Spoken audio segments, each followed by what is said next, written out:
I'm Jean-Philippe Courtois. This is Positive Leadership, the podcast that helps you grow as an individual, as a leader, and ultimately as a global citizen.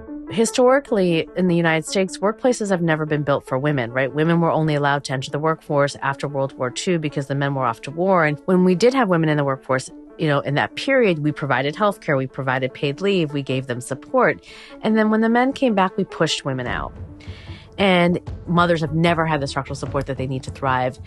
And so we're on this kind of false search for equality that we're never actually going to get, because you can't get to equality without structural change. The data are very clear. Diverse, inclusive teams drive innovation.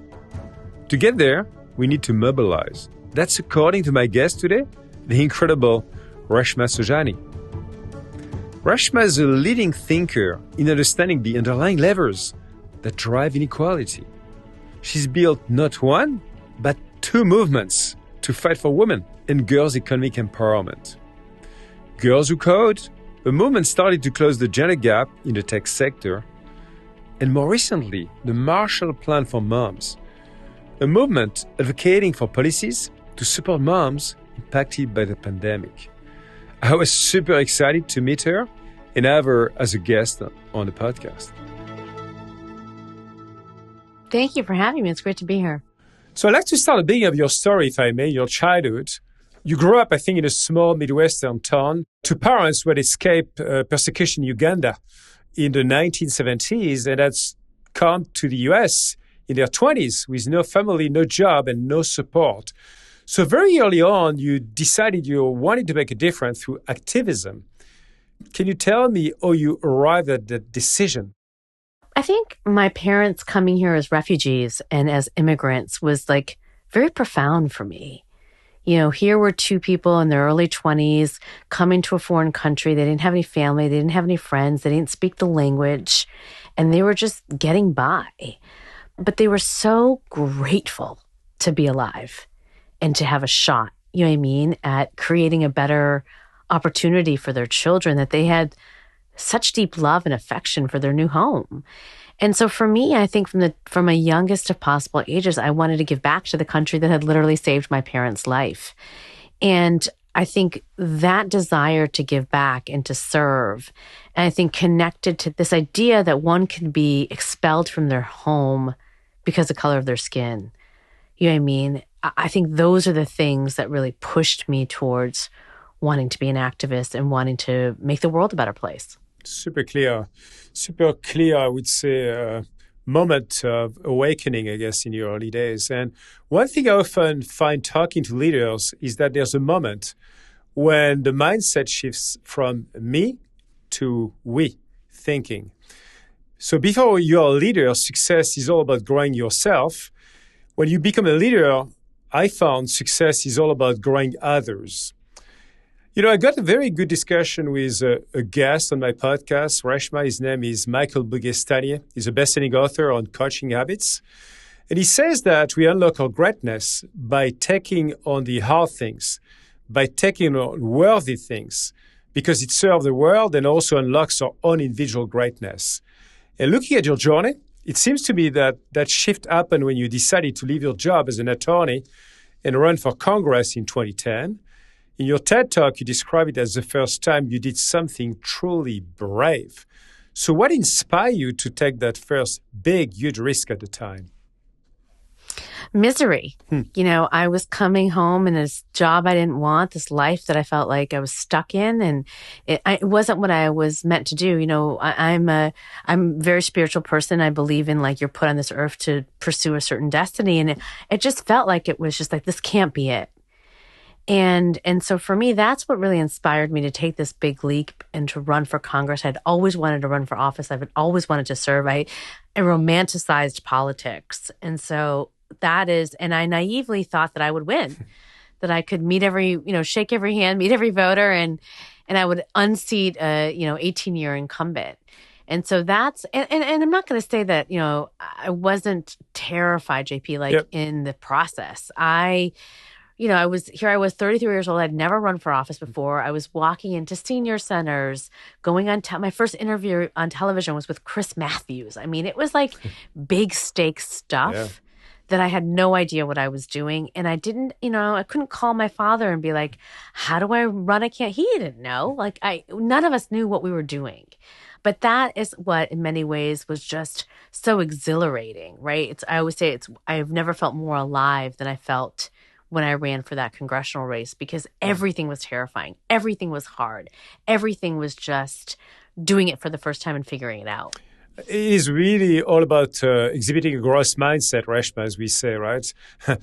Because learning, again, what it takes from becoming an attorney to run in a political campaign is like a huge, huge shift in a way. So yeah, who kind of supported you in that process? Who coached you in that journey as you tackle those big stakes moments? I don't know.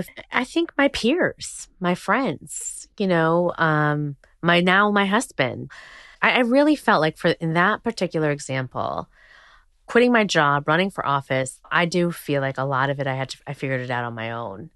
And I had a lot of anxiety and a lot of panic attacks and a lot of moments of what am I doing?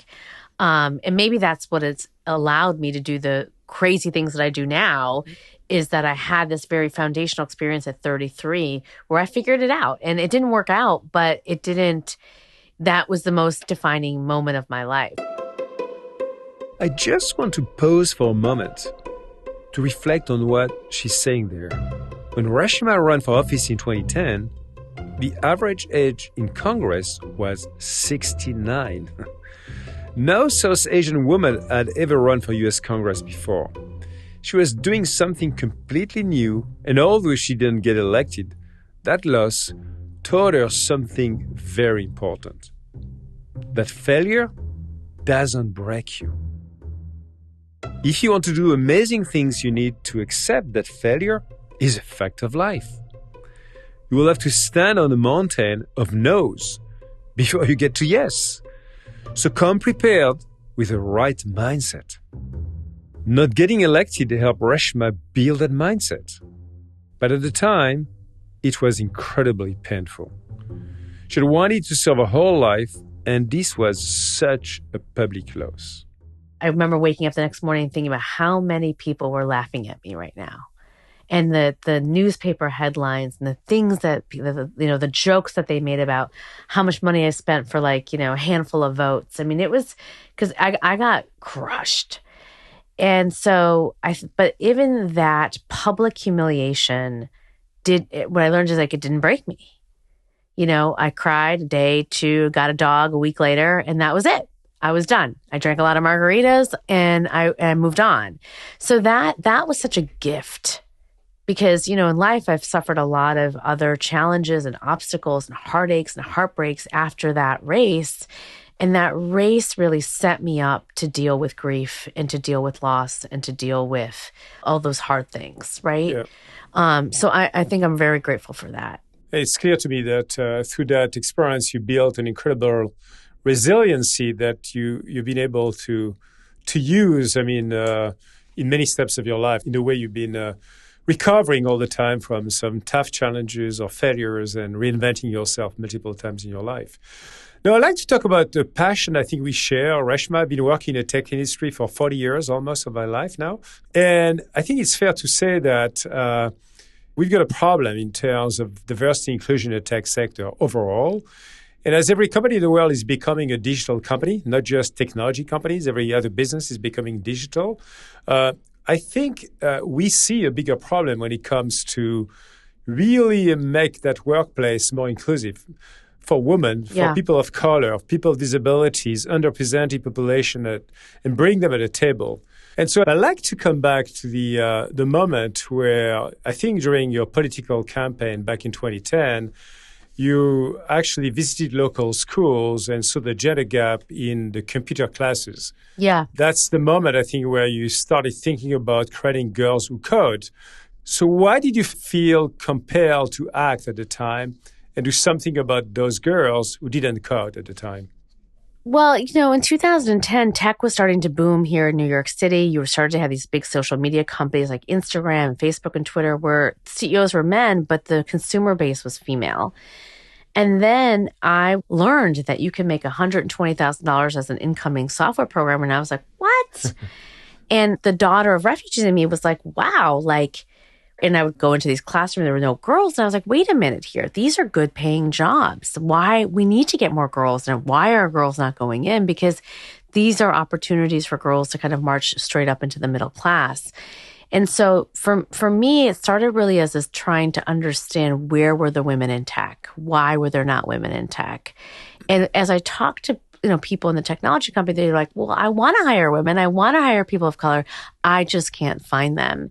And at that moment in 2010, if you looked at the data, you would have agreed that it was a pipeline problem. Yep.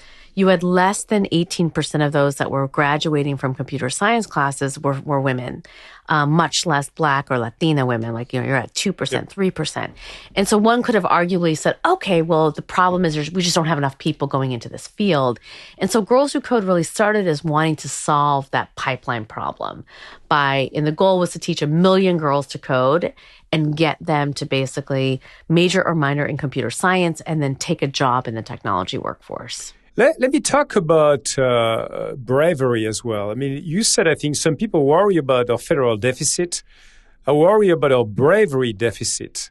This is what you wrote in Brave, Not Perfect. Well, I mean, part of what it was so fascinating teaching girls to code was the sense of the really being marred by perfectionism, And so I tell the story about when girls were first coming to my program to learn how to code, a student would call her teacher over and she'd say, I don't know what code to write.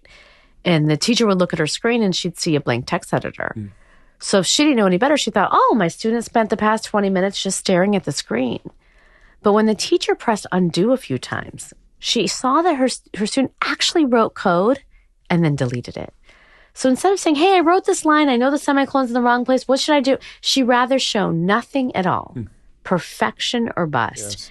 And so I told this story in my TED Talk, and I walk off and I'm inundated with these messages of women who are like, I do this too. And what they meant by that was like whether they were a doctor, a teacher, a dancer, or a lawyer, Black, white, gay, straight, trans, rich or poor, 50 or 15, somewhere along the line, they had learned how to give up before they had tried, right? They want to run for Congress, but then they talk themselves out of it and think of all the things that could go wrong, right? And so this idea of like the socialization of perfection, right? Because, and how is that connected to giving up before you even tried? And what is the role of bravery in unlearning perfectionism? And that was really what my book was about and what I spent years and still spent years kind of teaching and writing and talking about. And I must say for our listeners that as a company Microsoft, we've been actually very proud of working alongside the organization for many years, Reshma, to support Girls Who Code. And I see the same passion, the same challenges globally, by the way, not just in the US, obviously. Yes. And we do have same kind of partnership with different types of NGOs across the globe, in Africa, in Europe, in Asia, because there's still a long road actually to take on to get to a place where there's a pipeline of talents, but there's also a need for the right mindset, the right diverse mindset in the corporate world to find them, to onboard them, and to create the right environment so that they can actually thrive in a workplace. And we have to really understand that. I mean, listen, JB, like the pandemic was a game changer in terms of shifting virtual learning. Around the world, you can literally get on, Khan Academy, Girls Who Code, like all these different, and learn how to, learn Python, learn how to build an algorithm, learn how to make a sprite dance. So like all of this stuff is so much more accessible than it's ever been. So the thing we need to watch is, are we removing barriers for these opportunities? Do girls have laptops? Do you have disparate Wi-Fi, et cetera? Yeah. But the second part is then, are these companies actually hiring them? That's the big question, the big issue. Girls Who Code has been so successful at doing what it set out to do. It's taught over 500,000 girls to code and to be brave in their career choices. And it's reached 500 million through their work. And now, if you look at the graduation rates of girls from Harvard, Yale, Texas University, you are at between 30 to 40%. MIT, you are at 50%. So the pipeline has been filled. Now, as Reshma says, the issue is about whether companies will actually hire them and keep them. And that leads to the work that Reshma is doing now. what we're finding is that if a company has been built without women and people of color, even if you're desperate for talent, you are going to find ways, in many ways, unconsciously or consciously, you'll have stereotypes about who you think a good computer scientist is, who you think a good engineer is, who do you think is the right fit. And oftentimes what we find is that very competent women who have the qualifications don't get the opportunities because of this bias. Yes. That's what we have to change. And we must be aware of intersectionality. For listeners who may not be familiar with this term, the definition is the interconnected nature of social categorization, such as gender, ethnicity, class, as they apply to an individual or group. They are regarded as overlapping and independent systems of discrimination and disadvantage. So when we talk about gender, for example, some people within this categorization will face more discrimination than others. So my question, I think, Reshma, is how far have we got as an industry? I'm talking about the technology industry in particular. Do you think, looking at recruitment practices, looking at the interviews questions, looking at the way we see or don't see actually those diverse talents and the way we onboard them properly in our companies to make sure they can do their best work? Yeah, I don't think we've made progress. I think there's a real reluctance to kind of look at that aspect of it. And really, I always say basic things like for a lot of these companies, they have great internship numbers. And then their workforce looks like there's no progress. And so what is that about? And really understanding people don't tell the truth in exit interviews. We did a study with Accenture that 50% of women in tech will leave by the time they're 35 within the first 5 years of having a job. And so if you're losing half your workforce, you know what I mean? Yeah. But you're not spending, you cannot change what you cannot measure, as Bill Gates says. So you're not spending the time really trying to understand, well, what is that about? And so I do think that that work, that analysis, that introspection is not being done. And part of it is because there's no accountability. Right? Nobody is coming and saying, okay, like you should be at 50% of your technology workforce should be female. When are you going to get there? What's your goal? And if you don't get there, what's the price you're going to pay? Like there really is no accountability. So, companies themselves have to say that this is the value. This is something that we want to focus on. This is something that we want to do. So you have to be committed to it and you have to stick with it and you have to invest in it. I agree with you. And, I'm an optimist, Reshma. And recently I was actually speaking in my podcast with my colleague, Amy Hood. Amy is our CFO at Microsoft. And she was talking about the importance of fostering a real sense of belonging for people. And belonging, of course, is critical if you want to welcome any new talent from wherever she's coming from. It's about ensuring that people get a place at the table, they're respected, they can speak up, and they get the support they need actually to do their best work. So what additional advice would you give any of our listeners working in a corporate world to create that sense of belonging for diverse talents? What else do they need to do on top of that accountability for sure that they need to take on board to make it more, appropriate, actually much more welcoming as an environment for all those talents? I think you have to invest in really understanding your own biases. And your own, where they creep in. We always say like failure is often a privilege for men and not women. And so when women oftentimes make a mistake or don't miss a quarter or, don't do something perfectly, we criticize them and we're even more critical of women of color. So where are these biases popping up? Where are you quick to be like, this isn't working out? Yep. You know what I mean? And where are you making assumptions based upon race or gender or background. So I think that we have to just assume that we all have a set of biases and do the work that it takes to kind of root them out. And then at the second time, look, I get so irritated when people are like, well, we have to stop proving the case for diversity. We just know that like the more diverse team you have, the more money you're going to make, period. And so I don't need to prove that to you anymore. Yeah. And so if you care about that, if you care about competing and again, if you look at this next generation, this is so fundamental to the way that they live. Yeah. And so if you're going to make the products that are going to be bought and, sold by the next generation, you better live your values.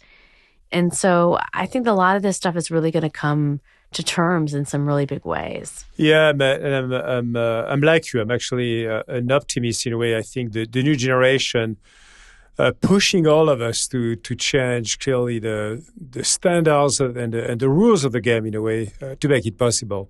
I'd like to come back to a eureka moment you had during the pandemic, where you found yourself working, I think, in your organization and trying to look after 2 little kids, something you said that almost broke you. And this is when you've been writing your new book, Pay Up, that you realize that we need to start trying to fix the women and we need to fix the system now. Yeah. So you wrote an op-ed calling for a comprehensive plan of economic and societal recovery for mothers, which later grew into the organization of the Marshall Plan for Moms. Can you tell us more about that shift in your thinking and why you decided to set the organization up to create that new Marshall Plan for all those working moms?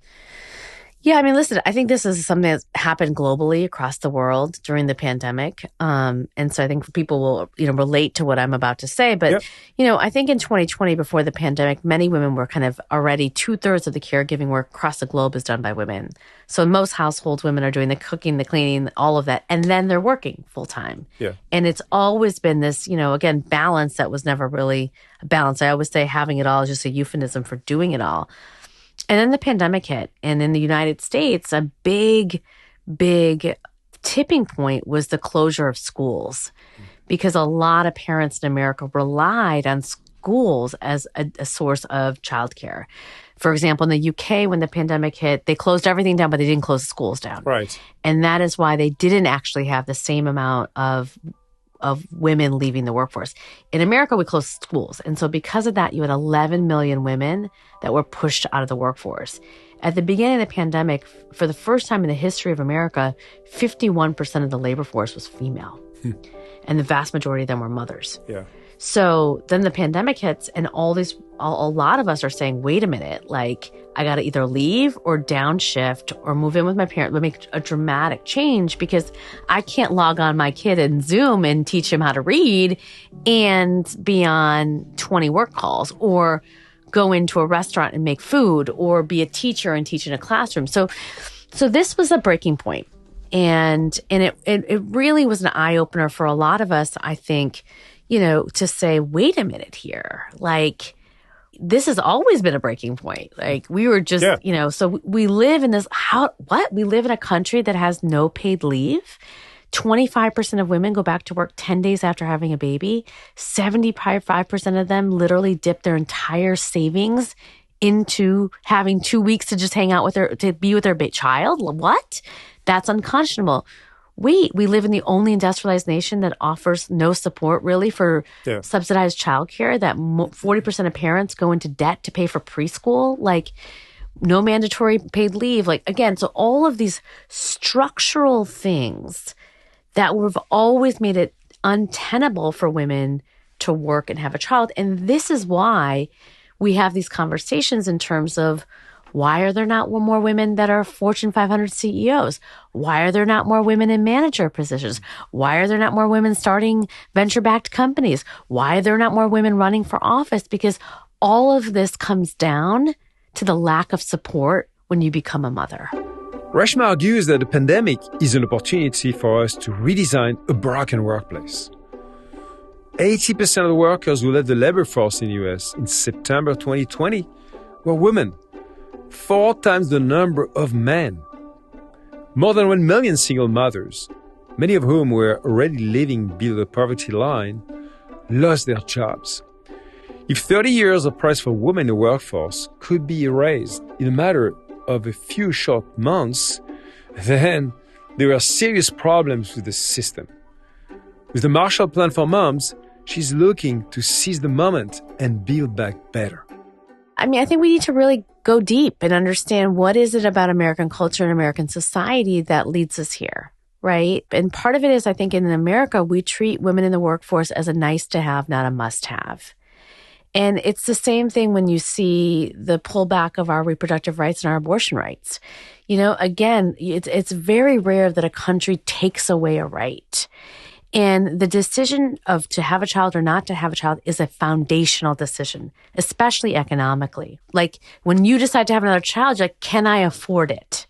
Right? That's the first question people normally ask themselves. And so to mandate that in a nation that doesn't provide any support when you become a parent, you have to really ask yourself, why? Why are the same people that are advocating for the lack of abortion rights not also advocating for parental leave and affordable childcare? And I think culturally, we still think that a woman's place is at home. And we don't want to give her the choice to decide, nor the freedom to move in and out of the workforce as she pleases. And that is for a multitude of different reasons. But I think that that's the piece culturally that we have to kind of move from. And listen, I think we've made real change when I think about same-sex marriage. We have evolved as a culture, as a country, as a society in recognizing that different people can love each other and get married. And that's right. And so we have the capability to progress. But in this particular aspect, we haven't. And I think part of it is because we've never really forced ourselves to face our own discrimination biases in the way we think about a woman's place. Even if you think about it on magazines or it's funny. I've been part of what we're doing at the Marshall Plan for Moms is really kind of making mom cool. Because if you think about it, like part of the reason why we don't have these policies is because nobody wants to be a mom. You know what I mean? Nobody wants to own being a mom. Yeah. And I was talking to a makeup brand and they're like, yep, the last customer that we would like build a campaign around is the mother and we want to, but oftentimes mom is not seen as an inspirational figure that you want to be like, that you want to aspire to. Right? When you sell things, you want to be aspirational. I want to be the guy that has a Lamborghini or a Ferrari. And the reality is, JP, it's like this to me, this issue is like climate. It's so fundamental to where society is going to be. How are we going to progress? What does the future look like for our children? So what does it mean in terms of what it's going to take to fix the system, Reshma? Because as listening to you, obviously, and I think you are so right, you're talking about a deep transformation about the DNA of the country, about the culture, about the mindset of so many people, starting at the very top of the country, I guess, running into the office as well, running office. So what would you do? What would be the top 3 decisions you would make if you were at the top here to make a systemic change in fixing the system? What would that be? I'd have federally mandated paid leave. Yeah. I'd have childcare supports and benefits. I mean, I think where Biden had started was, again, no family should pay more than 7% of its income. Yep. You know what I mean, for childcare supports. Third, I would get rid of the motherhood penalty. I mean, part of the reason why moms don't stay in the workforce is the minute you become a mother, you lose almost 20 to 30% of your income. You're penalized for it. So you're making an economic, okay, should I go work or should I pay for childcare? Now, childcare is so expensive. I'm not getting paid my fair share. You drop out of the workforce. So that is a huge loss in terms of the innovation of our country. And so it's interesting. Like these are not, oh my God, like finding a cure to cancer. Like these are pretty obvious. It's not rocket science. I could, if I had a wand, I could fix it tomorrow. Yep. It's just but the hard part is getting the will of the country and companies and us to say, I demand this. I think the minute we decide, it's the same thing with abortion. You know, I say, if you look at what's happening in Afghanistan and Iran and that these women are putting their bodies on the line. Yeah. And they decide enough, and it will change. Yeah. When we decide enough, it will change. And so that is also the work that I'm doing to make women feel like you deserve these things. You can ask for these things. You don't have to be a martyr. You are worthy. And it goes back to the work I was doing in Girls Who Code and Brave Not Perfect. And again, so much of it is undoing so much of how we are raised and learned and taught. And like I always say, like in this particular issue, men are not the problem. They're not. No. You know what I mean? Like, It's the problem is like we have to basically become single issue voters. And this needs to be the thing that we decide that we need and we demand potentially over other things. Super clear. I think super clear call for change, Reshma. I think you made it actually very vibrant again in your book and in your website, where everyone can actually see where you stand and the way you want to create that set of actions. So I'd like to come back to this moment of revelation you not just you had, but I think many of us had, and expand that thinking. I'm talking about the pandemic and the impact of the pandemic on the people mindsets, reflecting on their lives, not just as a working mom as well at home and having to do all the work and take care of the kids and all of that together, but in terms of the impact for leaders. And I want to talk about leaders in a broader sense, because you can be a leader in a family, you can be a leader in a company, you can be a leader in a community, you can be a leader of an NGO. What are to you the key lessons learning you had of the pandemic in terms of leadership lessons that you think are going to be critical for us globally, not just in the US, to adapt to the changes? Yeah, I mean, I think we had an opportunity to do things differently. And so, for example, in terms of designing workplaces, you see a lot of innovation happening on like 4-day work weeks. You know, you see a lot. We really learned that remote work works. Yeah. That there wasn't a productivity loss, but still there's kind of this push to go back to the old normal, even though the old normal wasn't happening. So I think the first leadership lesson is like, don't resist the temptation to go back to something you knew, even when you know it's not working. And really think about what in this experimentation, whether that was the past 2 years, what was good? What are the things you want to take from it? What are the things that you want to bring? I think the second thing is, people love to talk about like quiet quitting. And I always say that I don't think people are quietly quitting. I think they're loudly living. Yeah. I think, and I will say this for myself, like I was on 2 planes, 2 trains. It took me 5 years of, to have my babies, and I never saw them. Yeah. And I never went on vacation. I was never not on my phone or not on a meeting or never fully off, or, I was still doing inbox zero on vacations. And so I don't want to go back to that. And I find myself, especially this fall, and I was like, why have I been on 50 flights? Like, no, I wasn't doing, I decided, and so you get pulled back in to the way it used to be, but you realize I don't need to do it that way. Yeah. Like I learned, like, that's not what made me successful. That's not what made me teach 500,000 girls. Like, it's just that it's the way that people think it has to be. And so I think that like really, really getting committed to living life. Yeah. And reading and sleeping and exercising and hanging out with your kids and your dog and your family and prioritizing that, I think is really, really, really critical. That's very interesting, because in essence, what you're talking about, Reshma, is at the core of positive leadership, my school of thought in this podcast.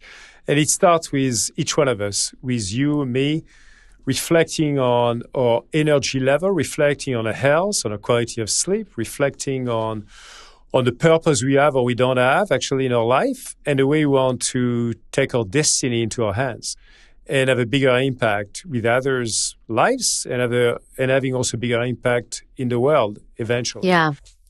I always think that I have to say yes to everything, because I think for some reason that the opportunity is going to go away. And so that's what I really also want to leave like a lot of your listeners with, is asking yourself, why do you think the opportunity won't be open to you again? The question that Reshma wants us to reflect on there is a really profound one. We often talk about how saying yes to opportunities is the best decision. But saying no to opportunities, or no for the moment, is very important too. Because the truth is, you can't do everything all at the same time. But saying no to an opportunity you want takes a certain amount of confidence. Confidence that you'll get another shot later down the line. When the odds are stacked against you, you can't be sure that will happen. So it makes sense to say yes to everything all the time, which can have devastating consequences for your well-being, your physical and mental health. I wanted to ask Reshma about something she's spoken about lately, about how, when she was the CEO of Girls Who Code, She suffered a series of devastating miscarriages. At the time, she forced herself to push through, to carry on working despite the pain of those losses. Because, well, that was what was expected. Looking back, would she do things differently? I would have not showed up. I wouldn't have gone from a hospital room where I just learned I didn't have a heartbeat to a Fifth Avenue penthouse of a donor and given a speech in front of 300 people. Because then sometimes it was a bad example. You know what I mean? Yep. To myself, to the people that worked for me, because we had to have empathy for yourself. Listen, I grew up in the 80s and 90s, and that was the model of female leadership. You were just tough. You sucked it up. You know what I mean? You did the conference call, while you're on your delivery bed. You didn't complain. You didn't talk. You didn't cry. And that none of that was good. None of that actually led to you being an effective leader, to you having connection with people, to you being vulnerable, to you being honest and true to yourself. So I think that's been a big shift. And you see that happening with the new generation, Gen Z today? I think so. But listen, I think the thing that's hard right now is I don't think we have a good role models right now of leadership. I mean, look at what we see. It's so, and I think there's a lot of distrust for leadership. So I think that there's a white space opportunity here right now and into creating kind of new models. But I do think that the young people, that's how they live their life. Yeah. So that's how we have to have any sort of respect in their eyes. Yeah. I think you have to show up that way. Yeah. Reshma, I'd like to finish actually with a bigger question about kind of the next steps you are taking on. And I think that hopefully many people are trying to take on as well, which is, in a way, building the change you want to see in the world. And I think you're doing that. You've been doing that actually for many years of your life, but you're taking on an even bigger summit or bigger mountain right now. And I think one of the things you're able to do that makes you really stand out as a leader to me is your ability to build not just an organization, but a movement. I was actually speaking to someone you may know or not. His name is Akhtar Bacha. He's a social entrepreneur. He has worked for Microsoft leading philanthropy many years ago. And he did a book recently on purpose, actually The Purpose Mindset, wonderful book. And what he said about the movement, he said that the skill set you need is not about managing. The skill set you need is about synchronization. So I was wondering, how do you do that? How do you go about synchronizing people's desires and purpose and pushing them so that it becomes a movement?